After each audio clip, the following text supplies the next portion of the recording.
Students welcome in this video Satram Singh the side ਤੁਹਾਡਾ ਦੋਸਤ ਤੁਹਾਡਾ ਅਧਿਆਪਕ। ਸੋ ਵਿਦਿਆਰਥੀਓ ਅੱਜ ਦੀ ਇਸ ਵੀਡੀਓ ਦੇ ਵਿੱਚ ਮੈਂ ਤੁਹਾਡੇ ਸਾਹਮਣੇ ਜੋ 10ਵੀਂ ਜਮਾਤ ਦਾ ਸਿਲੇਬਸ ਟਰਮ 1 ਅਤੇ ਟਰਮ 2 ਦੇ ਵਿੱਚ ਡਿਵਾਈਡ ਕਰ ਦਿੱਤਾ ਗਿਆ ਹੈ ਡਿਊ ਟੂ ਕਰੋਨਾ, ਉਸ ਨੂੰ ਲੈ ਕੇ ਤੁਹਾਡੇ ਸਾਹਮਣੇ ਮੈਂ ਆਇਆ ਹਾਂ ਤਾਂ ਕਿ ਤੁਹਾਨੂੰ ਪਤਾ ਚੱਲ ਸਕੇ ਕਿ ਸਿਲੇਬਸ ਕਿਸ ਤਰੀਕੇ ਦੇ ਨਾਲ ਸੈੱਟ ਕੀਤਾ ਹੈ, ਕਿੰਨੇ ਨੰਬਰ ਦਾ ਹੈ, ਕਿੰਨੇ ਨੰਬਰ ਦੀ ਅਸੈਸਮੈਂਟ ਹੈ, किस तरीके का पेपर वो लिया जाएगा, MCQs होएगा या लिखती पेपर होएगा।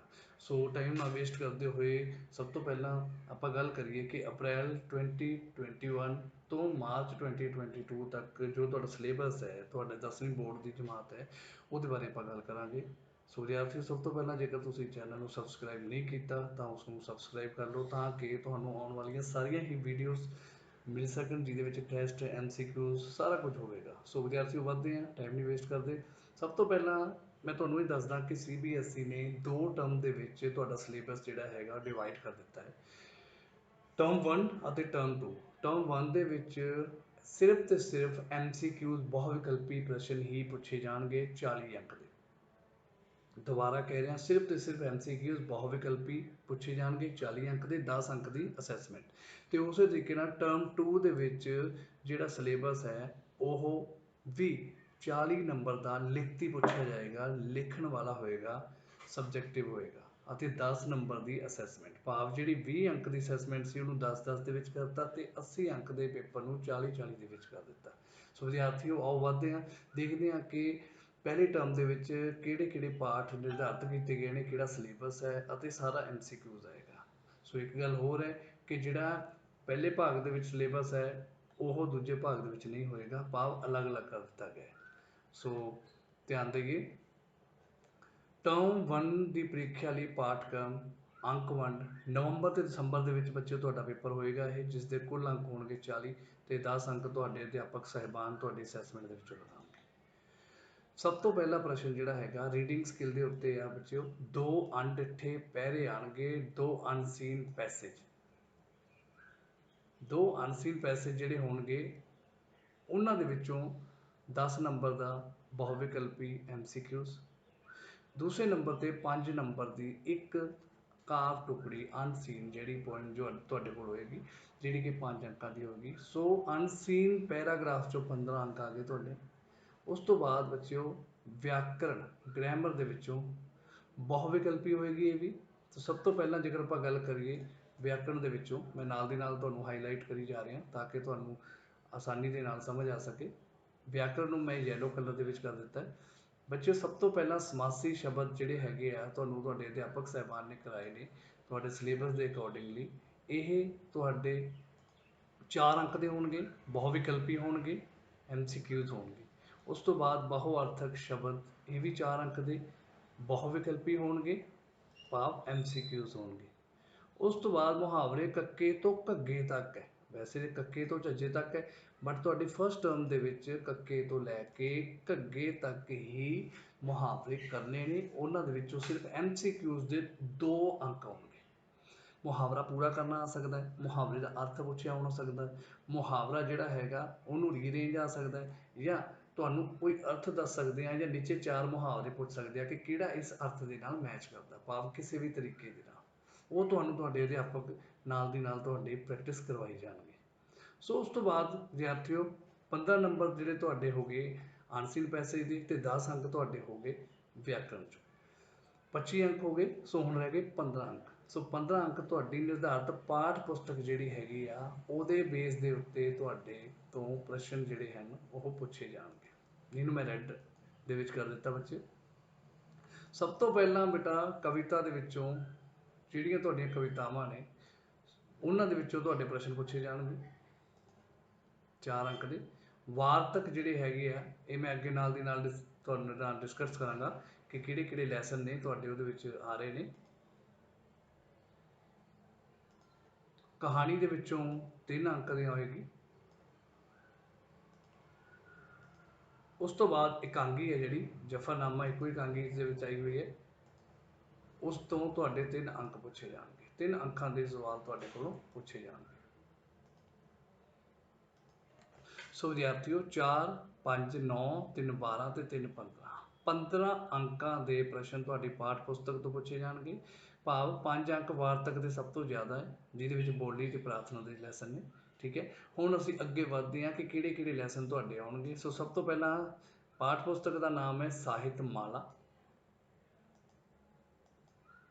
ਸਾਹਿਤ ਮਾਲਾ पाठ पुस्तक ਦੇ ਵਿੱਚੋਂ ਕਾਵਿ ਰਚਨਾਵਾਂ ਨੇ ਸੋ ਕਿਉ ਮੰਦਾ ਆਖੀਐ ਅਤੇ ਗੁਰੂ जो गुरु नानक देव जी की द्वारा रची हुई है, और दूसरी कविता जिहड़ी है वो श्री गुरु अमरदास जी द्वारा रची हुई है, कृपा करके बख्श लिया। सो इन्हां दो कवितावां दे विचों विद्यार्थियों तुहानूं 4 अंक के प्रश्न MCQs आउणगे। उस तरीके नाल वार्तक दे विचों 5 अंक दे आउणगे। वार्तक दे विचों 2 लैसन ने, घर दा प्यार प्रिंसीपल तेजा सिंह अते बोली सरदार गुरबख्श सिंह जी। इन्हां दे विचों वार्तक दे विचों 5 अंक के प्रश्न तुहाडे कोलों पुछे जाणगे। सो उस तरीके नाल कहानियां वल वधदे हैं। 3 अंक के प्रश्न तुहानूं इस दे विच आउणगे। सुजान सिंह दी कविता कुल्फी अते जफरनामा एकांगी। इस तरीके नाल विद्यार्थियों तुहाडी किताब जिहड़ी है, एक तां ਸਾਹਿਤਮਾਲਾ किताब है और दूसरी किताब है वनगी। दोनों किताब ਸਾਹਿਤਮਾਲਾ दे विच मैं तुहानूं दोबारा दसदा, ਸਾਹਿਤਮਾਲਾ किताब जिहड़ी है ਉਹਦੇ ਵਿੱਚੋਂ कवितावां ਅਤੇ वार्तक है, ਅਤੇ वनगी ਦੇ ਵਿੱਚੋਂ कहानी ਅਤੇ एकांगी है। सो उस तो बाद ਅਸੀਂ ਗੱਲ ਕਰਾਂਗੇ टर्म 2 ਦੀ। भाग दूसरे भाग ਦੇ ਵਿੱਚ ਲਿਖਤੀ ਪ੍ਰੀਖਿਆ ਹੋਏਗੀ ਤੁਹਾਡੀ 40 अंक ਦੇ। ਇਸ ਦੇ ਵਿੱਚ ਵਿਆਕਰਣ ਦੇ ਵਿੱਚ ਦੇਖੋ ਵਿਦਿਆਰਥੀਓ 10 अंक ਦੀ ਵਿਆਕਰਣ ਹੈ ਤੁਹਾਡੀ।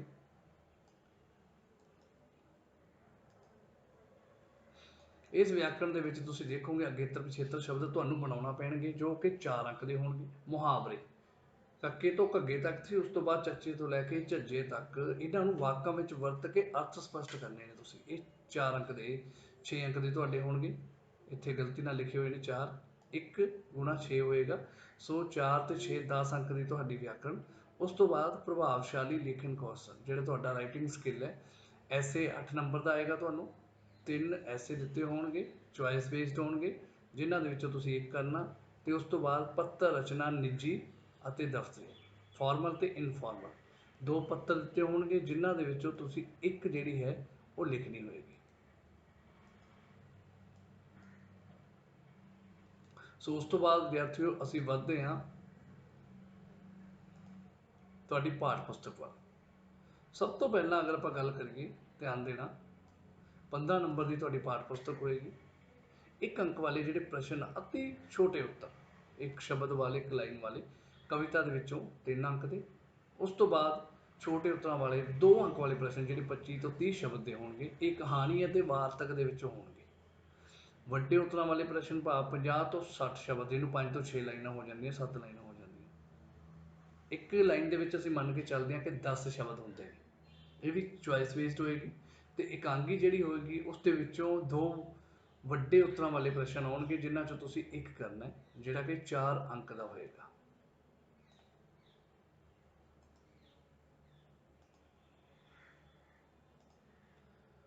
सो उस तो बाद असी अज गल करते हैं, अगे गल करते हैं कि किताब दे विचों किहड़ा किहड़ा लैसन आएगा।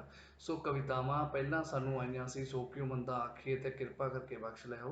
सो हुण जिहड़ियां कवितावां ने वो कवितावां ने तू मेरा पिता तू है मेरा माता ते सतगुरु नानक प्रगटिया। ये 2 कवितावां दे विचों तुहानूं प्रश्न पूछे जाणगे। उस तो बाद वार्तक प्रार्थना अते मेरे वड्डे वडेरे, ਇਹਦੇ ਵਿੱਚੋਂ ਤੁਹਾਨੂੰ ਪ੍ਰਸ਼ਨ ਪੁੱਛੇ ਜਾਣਗੇ। ਉਸ ਤੋਂ ਬਾਅਦ ਵੰਨਗੀ ਦੇ ਵਿੱਚੋਂ ਕਹਾਣੀ ਅੰਗ ਸੰਗ ਹੈ, ਇਹਦੇ ਵਿੱਚੋਂ ਇੱਕ ਕਹਾਣੀ ਦੇ ਆਧਾਰ ਦੇ ਉੱਤੇ ਤੁਹਾਨੂੰ ਪ੍ਰਸ਼ਨ ਪੁੱਛੇ ਜਾਣਗੇ। ਅਤੇ ਇਕਾਂਗੀ ਦੂਜਾ ਵਿਆਹ ਜਿਹੜਾ ਹੈ ਸੰਤ ਸਿੰਘ ਸੇਖੋਂ ਦੁਆਰਾ ਲਿਖੀ ਗਈ ਹੈ, ਉਸ ਦੇ ਆਧਾਰ ਦੇ ਉੱਤੇ ਤੁਹਾਨੂੰ ਪ੍ਰਸ਼ਨ ਪੁੱਛੇ ਜਾਣਗੇ। ਸੋ ਵਿਦਿਆਰਥੀਓ ਦੁਬਾਰਾ ਫੇਰ ਦੱਸ ਦੇਵਾਂ ਕਿ ਵਿਆਕਰਣ 10 ਨੰਬਰ ਦੀ ਹੈ, ਜਿਹਦੇ ਵਿੱਚ ਅਗੇਤਰ ਤੇ ਪਿਛੇਤਰ 4 ਅੰਕ ਦੇ। ਭਾਵ ਇਹ ਤੁਹਾਨੂੰ ਸ਼ਬਦ ਬਣਾਉਣੇ ਪੈਣਗੇ, MCQs ਨਹੀਂ ਹੋਏਗਾ। ਸੈਕੰਡ ਟਰਮ ਦੇ ਵਿੱਚ ਦੂਜੇ ਭਾਗ 'ਚ दूजी वारी दे विच तुहाडा लिखती होएगा, MCQs कोई भी नहीं होएगा। मुहावरे चच्चे तो झज्जे तक होणगे। उस तो बाद ऐसे होएगा 8 नंबर का ते 7 नंबर की लैटर। 15 ते 10 25 नंबर तुहाडे व्याकरण ते 25 नंबर तुहाडी पाठ पुस्तक का होएगा। 25 सॉरी माफ़ करना, 25 ते प्लस 15 40 अंक की तुहाडी पाठ पुस्तक होएगी, जिहदे विच 1 अंक वाले प्रश्न पूछे जाणगे कविता चों। ते उस तो बाद कहानी ते वार्तक विचों 2 अंक वाले प्रश्न 2 पूछे जाणगे। उस तो बाद वड्डे उत्तर वाले प्रश्न जिहड़े वार्तक दे विचों पूछे जाणगे, चोण ते आधारत। विद्यार्थियों पिछली बार भी अगर ਆਪਾਂ ਗੱਲ ਕਰੀਏ MCQ 'ਚ ਵੀ ਫਸਟ ਟਰਮ 'ਚ ਵਾਰਤਕ ਵਿੱਚੋਂ 5 ਨੰਬਰ ਸੀ ਅਤੇ ਇਸ ਵਾਰ ਵੀ ਦੇਖੋ ਕਿ ਵਾਰਤਕ ਦੇ ਵਿੱਚੋਂ 4 ਅੰਕ ਇੱਥੇ ਅਤੇ 2 ਅੰਕ ਇੱਧਰ 6 ਅੰਕਾਂ ਦੀ ਤੁਹਾਡੀ ਵਾਰਤਕ ਹੋਏਗੀ, ਇਕਾਂਗੀ 4 ਅੰਕ ਦੀ ਹੋਏਗੀ। ਸੋ ਇਸ ਤਰੀਕੇ ਦੇ ਨਾਲ ਇਹ ਲੈਸਨ ਨੇ, ਜਿਹੜੇ ਲੈਸਨ ਤੁਹਾਡੇ ਫਸਟ ਟਰਮ ਦੇ ਵਿੱਚ ਆ ਗਏ ਨੇ ਉਹ ਲੈਸਨ ਤੁਹਾਡੇ ਸੈਕੰਡ ਟਰਮ ਦੇ ਵਿੱਚ ਨਹੀਂ ਆਉਣਗੇ। ਹੁਣ ਅਸੀਂ ਵੱਧਦੇ ਹਾਂ ਵਿਦਿਆਰਥੀਓ ਸਾਡੀ ਅਸੈਸਮੈਂਟ ਦੇ ਉੱਤੇ। ਸੋ ਇੰਟਰਨਲ ਅਸੈਸਮੈਂਟ ਤੁਹਾਡੀ ਜਿਹੜੀ ਹੈ ਟਰਮ 1 ਅਤੇ ਟਰਮ 2, ਠੀਕ ਹੈ, ਇਹਨਾਂ ਦੇ 10 ਤੇ 10 ਪਲੱਸ ਅੰਕ ਜਿਹੜੇ ਹੈਗੇ ਆ 20 ਅੰਕ ਹੋ ਗਏ ਤੇ 40 ਤੇ 40 80 ਅੰਕ ਤੁਹਾਡੇ ਜਿਹੜੇ ਹੈਗੇ ਆ ਪ੍ਰੀਖਿਆ ਦੇ ਹੋ ਗਏ। ਹੁਣ ਇਹ 10 ਅੰਕ ਪਹਿਲੀ ਟਰਮ 'ਚ ਕਾਹਦੇ ਲਏ ਜਾਣਗੇ? ਮੰਨ ਲਓ ਤੁਹਾਡੇ ਅਧਿਆਪਕ ਤੁਹਾਡੇ ਕਲਾਸ ਦੇ ਟੈਸਟ ਲੈ ਰਹੇ ਆ ਆਨਲਾਈਨ ਜਾਂ ਆਫਲਾਈਨ, ਉਹਦੇ ਆਧਾਰ ਤੇ ਹੋਏਗਾ, ਠੀਕ ਹੈ। ਸੁਖਾਵੀ ਸਥਿਤੀਆਂ ਅਨੁਸਾਰ ਤੁਹਾਡੀ ਅਗਰ ਕੰਡੀਸ਼ਨਸ ਕਿਹੋ ਜਿਹੀਆਂ ਵੀ ਹੁੰਦੀਆਂ ਕਰੋਨਾ ਦੇ ਵਿੱਚ, CBSE ਨੇ ਉਹਦੇ ਅਕੋਰਡਿੰਗਲੀ ਚੰਗੀ ਜਾਂ ਬੁਰੀ, ਸੁਖਾਵੀ ਅਣਸੁਖਾਵੀ ਦੋਨੋਂ ਸਥਿਤੀਆਂ ਦੇ ਵਿੱਚ ਪੇਪਰ ਕਿਵੇਂ ਲਏ ਜਾਣਗੇ, ਟੈਸਟ ਕਿਵੇਂ ਲਿੱਤੇ ਜਾਣੇ, ਦੋਨੋਂ ਸਥਿਤੀਆਂ ਦੇ ਅਕੋਰਡਿੰਗਲੀ ਹੀ ਗੱਲ ਕੀਤੀ ਹੋਈ ਹੈ। ਸੁਖਾਵੀ ਸਥਿਤੀਆਂ ਅਨੁਸਾਰ ਪੰਜਾਬੀ ਵਿਸ਼ੇ ਵਿੱਚ ਸਾਲ ਵਿੱਚ 3 ਮਿਆਦੀ ਟੈਸਟ, ਠੀਕ ਹੈ, ਮਿਆਦ ਦੇ ਹਿਸਾਬ ਦੇ ਨਾਲ ਟੈਸਟ ਲਿੱਤੇ ਗਏ ਨੇ, ਉਹਦੇ ਅਕੋਰਡਿੰਗਲੀ ਸਕੂਲ ਟਰਮ 1 ਵਿੱਚ ਇੱਕ ਨਿਯਤਕਾਲੀ ਮਿਆਦੀ ਟੈਸਟ, ਟਰਮ 2 ਵਿੱਚ 2 ਨਿਯਤਕਾਲੀ ਮਿਆਦੀ ਜਿਹੜੇ ਪੱਕੇ ਫਿਕਸ ਹੁੰਦੇ ਨੇ ਉਹ ਟੈਸਟ ਲੈ ਸਕਦਾ ਹੈ। ਇਹਨਾਂ ਨੂੰ ਆਪਸ ਵਿੱਚ ਤਬਦੀਲ ਵੀ ਕਰ ਸਕਦਾ ਹੈ, ਅੱਗੇ ਪਿੱਛੇ ਆਪਣੇ ਅਕੋਰਡਿੰਗਲੀ ਸੈੱਟ ਵੀ ਕਰ ਸਕਦਾ ਹੈ। ਉਸ ਤੋਂ ਬਾਅਦ ਵੀ ਬਹੁਭਾਂਤੀ ਜਿਹੜਾ ਹੈਗਾ ਉਹ ਮੁਲਾਂਕਣ ਤੁਹਾਡਾ ਹੋਏਗਾ। ਲਿਖਤੀ ਕਾਰਜ ਪੋਰਟਫੋਲੀਓ ਭਾਵ ਕੋਈ ਵੀ ਤੁਸੀਂ ਅਸਾਈਨਮੈਂਟ ਬਣਾਈ ਹੈ, ਤੁਸੀਂ ਕਿਸੇ ਦਾ ਕੋਈ ਸਕੈਚ ਬਣਾਇਆ, ਤੁਸੀਂ ਕੋਈ ਇਕਾਂਗੀ ਦੇ ਉੱਤੇ ਆਪਣੀ ਵੀਡੀਓ ਬਣਾਈ ਹੈ, ਉਹ ਸਾਰੇ ਦੇ 2 ਅੰਕ।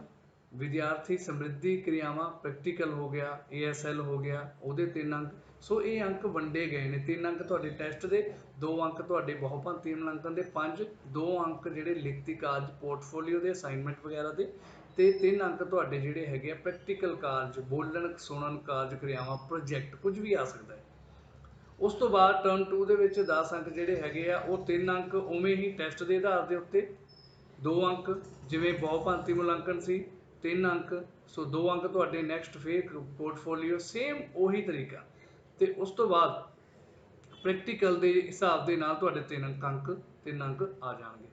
ਉਸ ਤੋਂ ਬਾਅਦ ਦੱਸਿਆ ਗਿਆ ਕਿ ਇਹਨਾਂ ਗਤੀਵਿਧੀਆਂ ਦਾ ਮੁਲਾਂਕਣ ਵਿਸ਼ੇ ਨਾਲ ਸੰਬੰਧਿਤ ਅਧਿਆਪਕ ਤੇ ਸਕੂਲ ਦੇ ਪ੍ਰਿੰਸੀਪਲ ਵੱਲੋਂ ਨਿਰਧਾਰਤ ਅਧਿਆਪਕ ਦੀ ਨਿਗਰਾਨੀ ਵਿੱਚ ਪੜ੍ਹਨ ਸੰਬੰਧੀ ਭਾਵ ਕੰਪਰੀਹੈਂਸ਼ਨ, ਲਿਖਣ ਕੌਸ਼ਲ ਭਾਵ ਰਾਈਟਿੰਗ ਸਕਿੱਲ, ਬੋਲਣ ਕੌਸ਼ਲ ਭਾਵ ਸਪੀਕਿੰਗ ਸਕਿੱਲ ਅਨੁਸਾਰ ਕੀਤਾ ਜਾਵੇਗਾ। ਉਸ ਤੋਂ ਬਾਅਦ ਇਹ ਜਿਹੜੇ ਦਿਵਿਆਂਗ ਜਿਹੜੇ ਹੈਗੇ ਐਕਸੈਪਸ਼ਨਲ ਸਟੂਡੈਂਟਸ ਹੈ ਉਹਨਾਂ ਦੇ ਬਾਰੇ, ਉਹਨਾਂ ਤੋਂ ਕਿਸ ਤਰੀਕੇ ਦੇ ਪੇਪਰ ਜਾਂ ਕਿਸ ਤਰੀਕੇ ਦਾ ਪ੍ਰੈਕਟੀਕਲ ਹੈ ਉਹਦੇ ਬਾਰੇ ਗੱਲ ਕੀਤੀ ਗਈ ਹੈ। ਸੋ ਵਿਦਿਆਰਥੀਓ ਮੈਨੂੰ ਉਮੀਦ ਹੈ ਕਿ ਤੁਹਾਨੂੰ ਅੱਛੇ ਤਰੀਕੇ ਦੇ ਨਾਲ ਸਮਝ ਆ ਗਈ ਹੋਵੇਗੀ। ਸੋ ਬਾਕੀ ਕਿਸੇ ਵੀ ਤਰੀਕੇ ਦੀ ਵੀਡੀਓ ਨੂੰ ਦੇਖਣ ਦੇ ਲਈ ਤੁਸੀਂ ਚੈਨਲ ਦੇ ਉੱਤੇ ਜਾ ਸਕਦੇ ਹੋ। ਅਗਰ ਸਬਸਕ੍ਰਾਈਬ ਨਹੀਂ ਕੀਤਾ ਤਾਂ ਹਾਲੇ ਵੀ ਸਬਸਕ੍ਰਾਈਬ ਤੁਸੀਂ ਕਰੋ, ਲਾਈਕ ਕਰੋ ਤੇ ਦੂਸਰਿਆਂ ਦੇ ਨਾਲ ਸ਼ੇਅਰ ਜ਼ਰੂਰ ਕਰੋ। ਮਿਲਦੇ ਹਾਂ ਨੈਕਸਟ ਵੀਡੀਓ 'ਚ। ਗੋਡ ਬਲੈਸ, ਖੁਸ਼ ਰਹੋ, ਟੇਕ ਕੇਅਰ।